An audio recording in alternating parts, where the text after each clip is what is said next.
Welcome back to the channel. তোমরা দেখছো express সাগর, আমি রয়েছি হোস্ট সাগর তোমাদের সাথে। So without further any delay চলো শুরু করি। আজকে প্রথম আপডেট যেটা পেয়ে যাচ্ছি সেটা নাসার তরফ থেকে, এবং যেটা জানা যাচ্ছে নাসা কিন্তু লুনার লু চ্যালেঞ্জ নামে একটা প্রতিযোগিতা নিয়ে এসছে। সেখানে অ্যাস্ট্রোনটদের জন্য স্পেস টয়লেট ডিজাইন করতে হবে এবং বিজেতা সেখানে জিতে নিতে পারবে $35,000। চোখ রাখবো পরবর্তী আপডেটে, এবং যেটা জানা যাচ্ছে ইউনিয়ন হেলথ মিনিস্ট্রি কিন্তু একটি updated clinical management protocol release করেছে, এবং সেখানে তারা সেভিয়ার এবং মডারেট কোভিড-19 কেসের ক্ষেত্রে অল্টারনেটিভলি ডেক্সামেথাসোনের কথা উল্লেখ করেছে। চোখ রাখবো পরবর্তী আপডেটে, এবং যেটা জানা যাচ্ছে পিরামল ফার্মা কিন্তু তাদের 20% শেয়ার মার্কিন প্রাইভেট ইকুইটি সংস্থা কার্লিলকে বিক্রি করতে চলেছে। চলে আসছি পরবর্তী আপডেটে, এবং ইনফোসিস সূত্রে যেটা জানা যাচ্ছে তাদের সংস্থা সিইও কিন্তু অ্যানুয়াল জেনারেল মিটিংয়ে জানিয়েছেন যে কোভিড পরবর্তী যুগে তারা ওয়ার্ক ফ্রম হোম মডেলকে পার্মানেন্টলি ইমপ্লিমেন্ট করার কথা চিন্তাভাবনা করছেন। চোখ রাখবো পরবর্তী আপডেট, এবং যেটা জানা যাচ্ছে অ্যামাজন ইন্ডিয়া কিন্তু প্রায় 20,000 অস্থায়ী কর্মী নিয়োগ করতে চলেছে গ্লোবাল কাস্টমারদের পরিষেবা দেওয়ার জন্য, যার অধিকাংশই কিন্তু ভার্চুয়াল কাস্টমার অ্যাসিস্ট্যান্ট হতে চলেছে। চলে আসছি পরবর্তী আপডেটে, এবং যেটা জানা যাচ্ছে ওয়ানপ্লাস কিন্তু জুলাইতে 3টে নতুন টিভি লঞ্চ করতে চলেছে, এবং কোম্পানি জানিয়েছে উন্নত ফিচার্স এবং আকর্ষণীয় দামে এই টিভিগুলি আসতে চলেছে, আর প্রাইস শুরু হতে চলেছে 20,000 টাকা থেকে।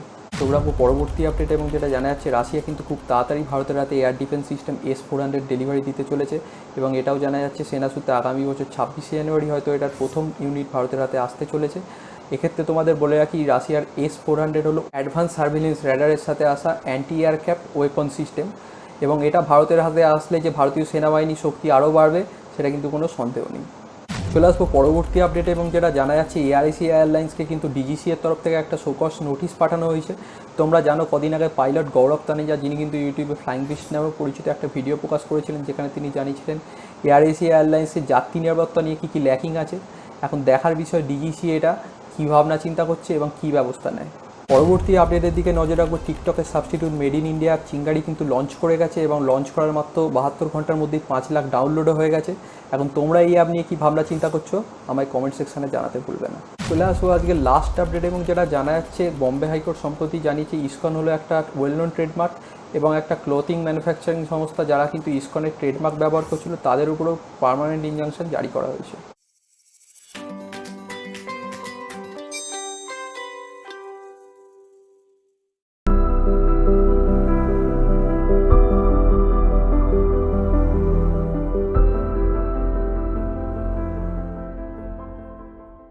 আজকের আপডেটস এতটাই। আমি সাগর আবার ফিরে আসবো ফ্রেশ আপডেটস নিয়ে। ভিডিওটা যদি তোমাদের ভালো লাগে অবশ্যই একটা লাইক করবে এবং শেয়ার করবে, আর যারা চ্যানেলটি নতুন দেখছো তারা সাবস্ক্রাইব করতে ভুলবে না। তোমাদের যদি কোনো সাজেশান থাকে অবশ্যই আমাকে কমেন্ট বক্সে জানাবে। আর এই ভিডিওটি দেখার জন্য অসংখ্য ধন্যবাদ।